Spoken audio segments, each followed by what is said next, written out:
Salut les investisseurs, dans cette vidéo, on va analyser ensemble le dossier Caterpillar. Avant de commencer, je vous rappelle que si vous souhaitez demander des analyses d'actions, on peut le faire en rejoignant le canal Telegram, dont le lien se trouve en description de la vidéo. Pensez à vous abonner à la chaîne pour ne pas rater les prochaines analyses. On commence tout de suite avec le cours de l'action Caterpillar. On se trouve à 10% des plus hauts, vers 360 $. Est-ce que c'est le moment de profiter de ce repli et de se positionner sur l'action? On va regarder ça ensemble. Qu'est-ce qui se passe en termes de chiffre d'affaires? On est sur une croissance médiane de 12,84% sur 10 ans. On est pile sur ça sur la dernière année qui est publiée 2023. Donc on est quand même sur une croissance assez soutenue. À mon avis, il y a pas mal d'acquisitions. Là, peut-être que la donnée est incomplète côté Coifin. Bon, en tout cas, on est sur le niveau de croissance qui est pas mal. On est sur une activité secteur industriel qui est la production de machines pour l'industrie, pour les travaux, donc on est quand même sur quelque chose qui est cyclique, mais la chiffre d'affaires ne reflète pas cette cyclicité, à part peut-être en 2019 où il y avait quand même un début de récession, et 2020 évidemment, où ça a commencé à être sérieusement compliqué pour toute l'industrie. Et ça s'est bien rétabli sur 2021 jusqu'à 2023, où on a réussi à en faire de la croissance. De toute façon, en tant qu'investisseur value, on ne regarde pas la croissance de l'autre côté. On fait un focus sur les taux de marge. Taux de marge brut en augmentation à 32,5%, donc on n'est pas sur un secteur qui permet d'avoir un taux de marge très élevé, mais ce qu'on voit ici, c'est que c'est en augmentation depuis 10 ans, et ça c'est très bon. Ça veut dire que l'entreprise a de plus en plus une capacité à monter les prix.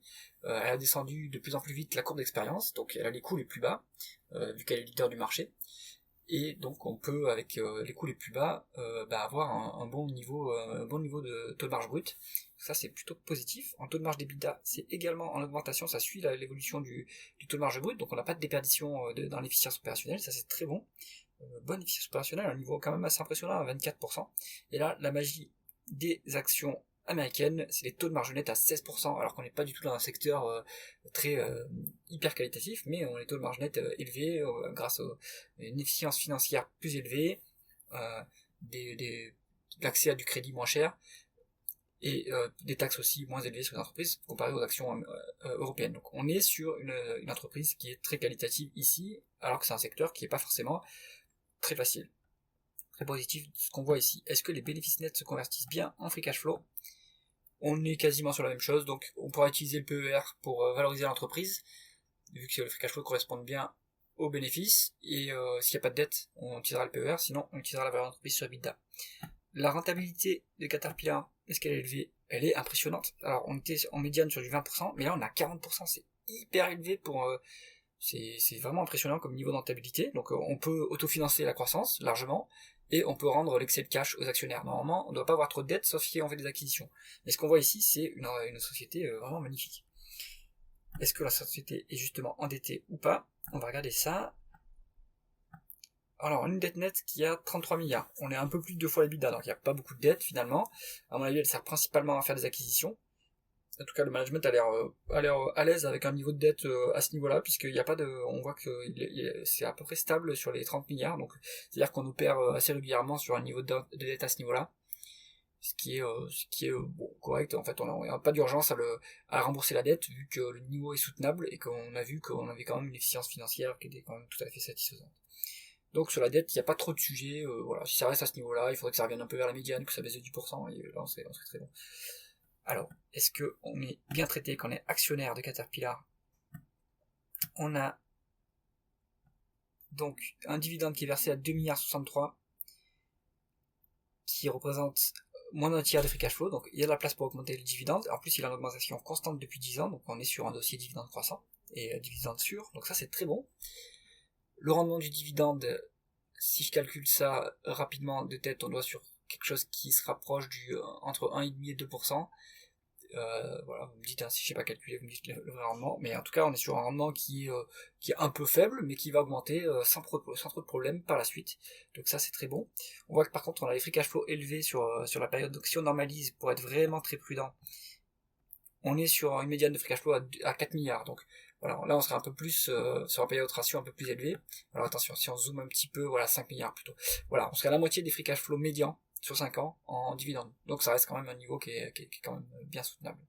Aucun problème là-dessus. Et ce qu'on voit, c'est que depuis 10 ans, la société rachète ses actions. Ou est-ce que c'est le cas depuis plus longtemps que ça? On va voir. Ouais, depuis 20 ans. Donc en fait, la boîte, elle rachète constamment ses actions depuis très très longtemps. si on focus encore plus, si on dézoome encore plus, ouais, c'est le cas depuis 94. On fait que racheter des actions sur Caterpillar. Donc ça, mécaniquement, ça augmente le rendement de l'actionnaire. On est à 7% de rendement de l'actionnaire. C'est magnifique, hein, comme rendement de l'actionnaire. Franchement, c'est un niveau tout à fait soutenable. En plus, on est une société de qualité, donc là-dessus, ce qu'on voit ici, c'est quand même, c'est vraiment assez intéressant. Et maintenant, ce qui va faire mal potentiellement, c'est à quel niveau on achète Caterpillar en termes de valorisation. Est-ce qu'il y a une décote? Et ben en médiane, on est sur du 12. Alors actuellement, on se traite avec une légère surcote à 12,9, rien de significatif. Finalement, en absolu, c'est pas très élevé comme niveau de valorisation. Donc ça vaut le coup de racheter ses actions quand même, que la boîte rachète ses actions. Si on prend les prévisions de bénéfices à 12 mois, donc moi j'ai dit que je prenais pas en compte la croissance, mais allez, disons qu'on prend en compte la croissance pour la valorisation, on serait sur la médiane. Donc, conclusion du dossier Caterpillar, et ben finalement c'est une entreprise qualitative. À ce niveau de prix, on n'est pas forcément surpayé. On peut vérifier peut-être en price to free cash flow. Ouais, on serait sur du 19. Bon, voilà, c'est un peu cher si on se compare à une boîte européenne, mais pour une boîte américaine, c'est pas du tout cher.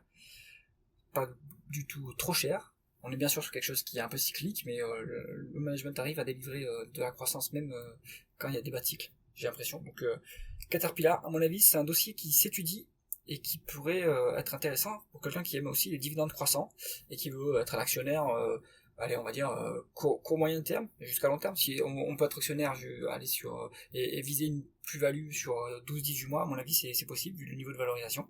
Et sur le long terme, très long terme, à mon avis on n'aura aucun souci avec un bon retour à l'actionnaire. C'est tout pour cette analyse. Si vous avez aimé la vidéo, mettez un pouce vers le haut et pensez à vous abonner à la chaîne. À bientôt.